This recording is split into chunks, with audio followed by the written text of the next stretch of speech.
Allez, bonjour les Capricornes, je suis ravie de vous retrouver pour un message mystère que vous réserve cette Saint-Valentin 2025. Alors, j'ai pas fait d'affiche, j'arrive comme ça.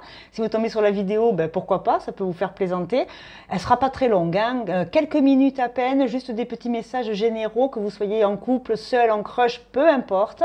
Vous prenez le message avec l'énergie qui vient, ça vous permet de prendre 5 minutes pour sourire.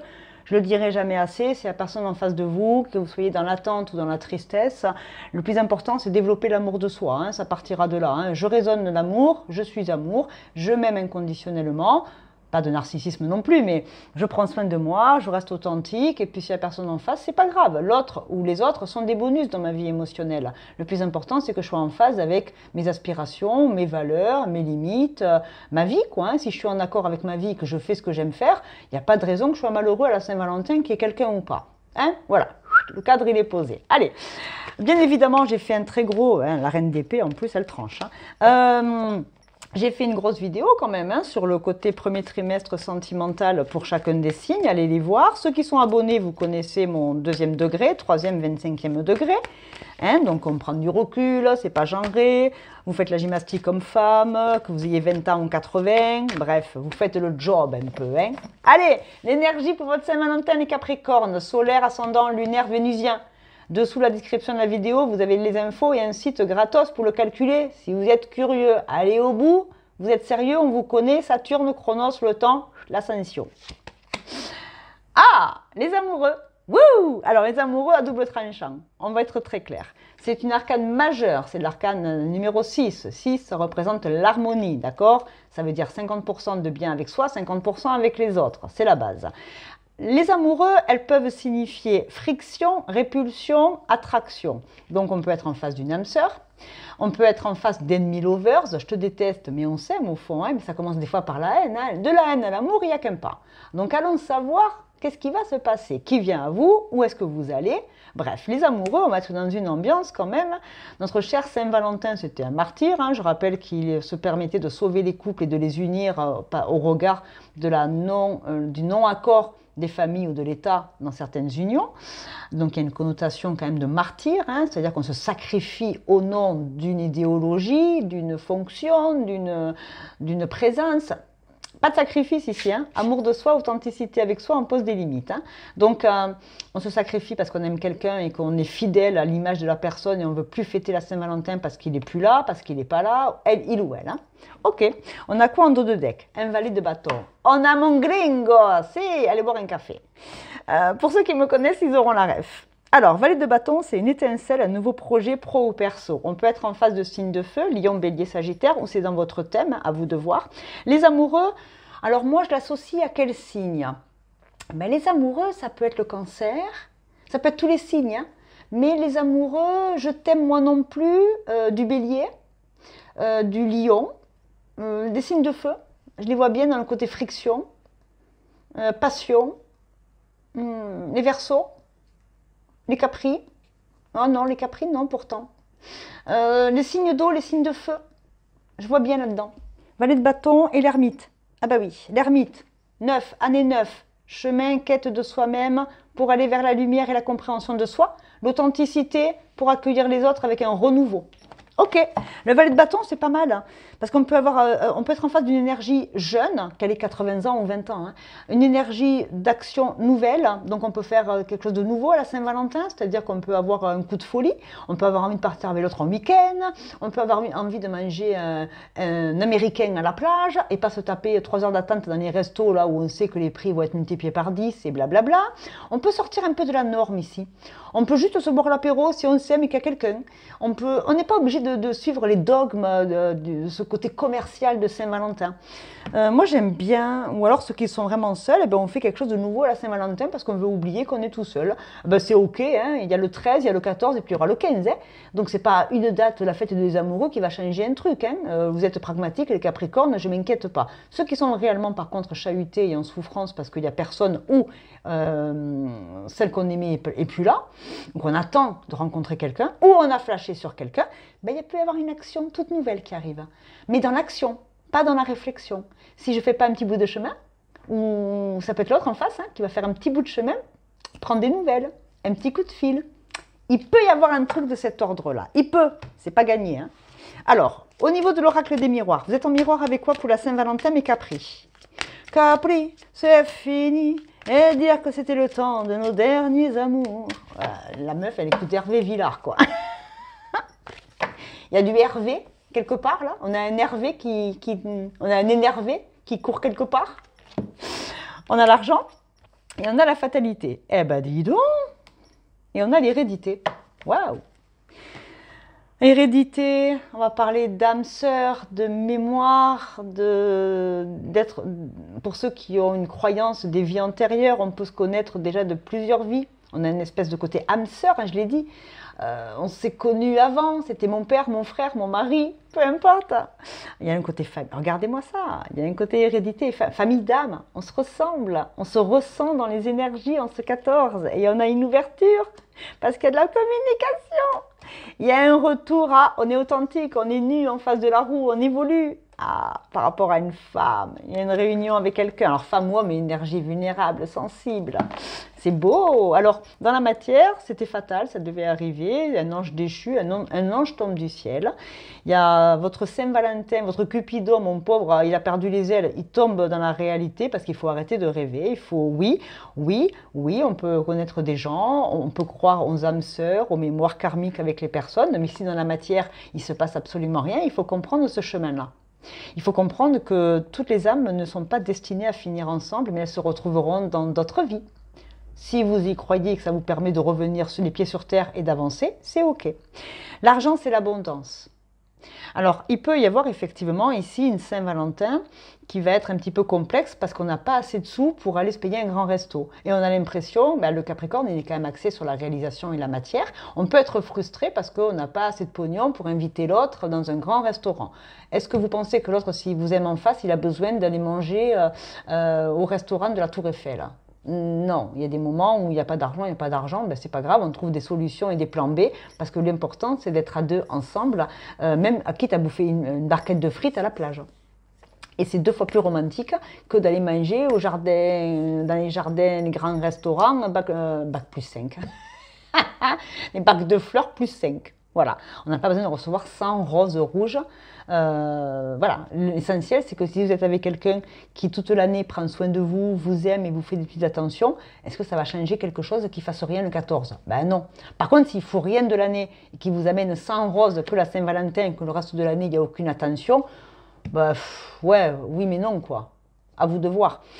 Il y a de l'abondance, il y a quelqu'un qui tombe du ciel aussi. Alors pour certains, pas pour tout le monde, mais on peut retrouver son âme sœur dans cette période-là, dans les rêves. Il y a une pleine lune en Lion, hein, donc le feu, ça peut être aussi bien la colère que la passion. La fatalité, c'est que ce qui doit arriver, arrivera. Et là, je sens que l'abondance, la roue, elle tourne. Il y a une réussite d'amour à la Saint-Valentin, dans le cœur ou vraiment s'il y a quelqu'un en face de vous. Vous réussissez à dépasser des douleurs, des vieux schémas. Vous réussissez à dépasser des dogmes. Non, à la Saint-Valentin, on n'est pas obligé de recevoir des fleurs, un chocolat, des poèmes et blablabla. On mûrit, on passe à autre chose. Et comme cette pleine lune en Lion, elle va mettre en exergue, elle va mettre en lumière le côté on brille pour soi. On n'attend plus de briller à travers les autres. Si l'autre nous fait un petit cadeau, on est content parce que c'est quand même un petit cadeau. On va rentrer dans de l'authenticité et plus la valeur des choses. C'est pas parce qu'il m'offre 100 roses qu'il m'aime. Des fois, il y en a plein, ils nous offrent 100 roses et mon pauvre, elles ont des cornes et passent plus le plancher. Enfin, passent plus le plafond. On va revenir à quelque chose de plus naturel, plus simple. Je vais mettre des chakras du cœur. Mais je l'ai dit, il y a une nouvelle action, une nouvelle énergie, jeune, dynamique, un chemin de foi plus fort, la force du lion derrière. On va arrêter de rentrer dans l'imaginaire des vieux films là qui nous font tous rêver que... Enfin, c'est bien les films, c'est rigolo, mais la vraie vie, c'est quand même vachement différent, quoi. Il y a un retour au réel ici pour certains capris. Ne plus se faire d'illusions. Sortir des illusions. Voilà, des illusions. Hein, des illusions. Non, non, la vraie vie, c'est pas ça. Et le 15 au matin, ça n'aura rien changé. Adapte-toi à son rythme émotionnel. Le février, comme par hasard, c'est qui en février? Heureusement qu'il y a bientôt le poisson, hein, parce que bien évidemment, on a du Verseau. Donc si vous êtes un Capricorne avec un signe d'air Verseau en face, vous allez morfler, hein, parce que le Verseau, en règle générale, c'est un signe indépendant, libre, autonome, qui ne veut pas faire comme la plupart, comme le commun des mortels, hein, il se différencie lui. Hein. Donc il va peut-être vous envoyer un poème par web, il va peut-être vous dessiner un truc à l'écran, il n'est pas conventionnel le Verseau. Donc encore une fois, c'est pas comme si je le disais pas depuis un milliard d'années, ça fait 3 mois que je dis que le Capri est aspiré par Pluton dans le Verseau, Capri Verseau, différent mais réuni par Saturne, sagesse, le temps, le côté pas rigidité mais il faut, on doit, le côté surmoi, hein, restriction, on s'empêche souvent d'eux, par peur des dictates de la société, etc. On a les mensonges et le masque. Ouais. Des déclarations d'amour de personnes avec qui on ne pensait pas s'entendre et au final, on se rend compte que si on plaisait, ça peut. On se dit la vérité. Mois de mai, c'est le Gémeaux, hein, double face. Hein. Encore des signes d'air. Moi ici, j'ai du Capricorne soit dans son thème, soit en face. Verseau, Balance, Gémeaux, c'est sûr.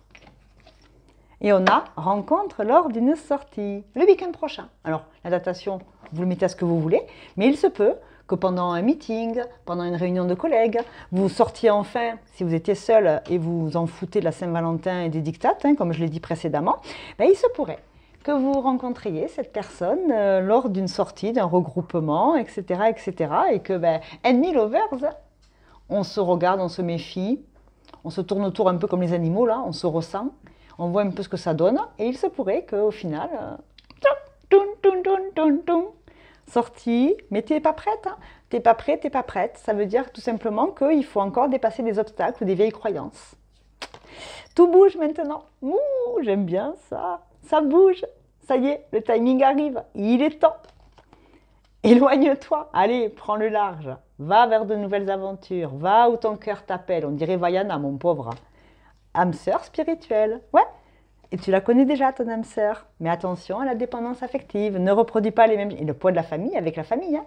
On vous invite peut-être à ne pas reproduire ce que vous pensiez de la relation de vos parents. En bon ou en mauvais. Sortez des dictates de la société et des valeurs et des croyances qui vous animent depuis ce que vous avez vu pendant l'enfance. Soyez vous et lancez-vous. Un avenir prometteur vous attend. Mais sortez de vos anciens schémas dans votre tête ou dans vos actions. Un message de l'univers, un message des fleurs, hein, les fleurs de la Saint-Valentin. Moi, je vous l'offre le bouquet de fleurs, regardez. Je vous offre un bouquet de fleurs, mes petits capris. J'avais dit qu'elle ne durait pas longtemps la vidéo, hein, donc je vais, voilà, c'est des petits messages subliminaux. Je me suis guérie moi-même. Ah. Alléluia. Des Capricornes vont enfin voir la lumière. Eh bien, il était temps, hein. Derrière, on a « Je sais que je vous ai distrait ». Eh oui, vous avez été distrait ou vous avez distrait quelqu'un parce que vous êtes charismatique et que des fois vous êtes un peu bené. Vous ne vous rendez pas compte que vous êtes sérieux, avec des valeurs, vous imposez, hein, vous êtes charismatique au regard de certaines personnes. Hein. On aime votre fiabilité, votre sincérité, votre loyauté. Vous êtes des managers, vous êtes des équipiers solides. On peut compter sur vous, hein, pour le boulot. Et du coup, vous ne vous rendez pas compte que vous plaisez. Mais des fois, vous avez du caca dans les yeux. Hein. Moi, je vous le dis. Hein. Si on ne vous l'a pas dit, moi, je vous le dis. Hein. Que vous ayez 20 ans ou 80. Vous ne vous rendez pas compte des fois que vous plaisez. Et vous vous guérissez de vos anciennes croyances sur vous-même. Il y avait un grand manque de confiance en soi, je pense. New Love, Reneve Hope. Alors, cette carte, qu'est-ce qu'elle nous apprend? Alors, qu'est-ce qu'elle nous dit, cette carte? Renouveau, on prend soin de soi, nouvel amour de soi. Et du coup, on ouvre le champ des possibles. Et oui, on fait renaître l'espoir. Ah, vous savez, j'aime beaucoup ces fleurs. On souffle dessus, là, et toutes les pétales s'envolent. Ça fait très film. Voilà, hein, c'est la guérison intérieure. Hein. C'est beau, j'aime beaucoup. Et on va prendre une carte du Paris de l'amour XVIIe siècle. Ah oui, on était friands d'histoires d'amour. Hein. C'était les enquêteurs dans le grand monde à l'époque. Hein. Impécance, sans péché, sans péché. Il est beau le jeu de mots. Cette carte nous parle d'un amour pur, peut-être celui d'un proche qui est sans qu'une arrière-pensée, ou bien la protection bienveillante d'un être qui n'est plus de notre monde. Si vous convoitez une personne, elle pourrait devenir un ami plutôt qu'un amant. Vous voyez, amitié, amour, il n'y a qu'un pas. Mais des fois, on pensait que c'était de l'amour et c'est de très belles amitiés. Ben, c'est ok. Par contre, si vous êtes marié depuis 20 ans et qu'il est plus devenu le meilleur ami que l'amour, est-ce que c'est pas de l'amour quand même? Amour, amitié. Allez, on dirait la Céline Dion là, d'amour ou d'amitié. Réécoutez-la si vous êtes nostalgique. Par contre, si vous ressentez plus que de l'amitié, posez-vous aussi les bonnes questions. Allez, je remets d'autres signes astro pour voir si on est en phase. On a la lune, pleine lune en lion, ça va mettre en évidence des choses. Donc là, effectivement, c'est plutôt pas mal parce qu'on va nous parler d'illumination, d'éliminer aussi, de faire confiance à son intuition, à ses émotions, à ses inspirations profondes. Mais attention, la lune mal inspectée va parler de troubles, de peur, de troubles de l'humeur, d'être un peu lunatique. Un jour je veux, un jour je veux pas. C'est mon amour, c'est mon amant. Ah, ici, je peux avoir des sex friends. Attention, c'est rigolo, mais ça va un temps. Après, c'est vous qui voyez. On a le chiffre 1, le cavalier, le nouveau départ, la maison 1, le bélier. On fonce, passion, folie. Wouh, c'est fête. Et là, nous avons le capricorne, c'est votre signe. Alors, signe de terre avec Saturne, donc Capri, Verseau, même combat, ça ne change pas. De la terre, de l'eau avec les émotions. Donc, on peut avoir dans notre thème ou en face du cancer, scorpion, poisson, le mystique. Le 1, le bélier. Signe de feu, signe de terre, signe d'eau. Mais j'associe toujours un peu le Verseau. Est-ce que je ne serais pas en train de faire un biais cognitif avec le Verseau? Je ne sais pas. Je vous fais une très très grosse bise. Je vous souhaite le meilleur. Je vous souhaite d'être aimant, amant, amoureux. Je vous souhaite d'être bien avec vous. Et le reste, ça résonne. Et quand on résonne l'amour, on attire l'amour, même du petit chien en face de vous. Allez, bonne Saint-Valentin les Capri. Et à bientôt pour de nouvelles aventures sur la chaîne. Abonnez-vous, likez, partagez. Bref, vous connaissez la chanson. Salut!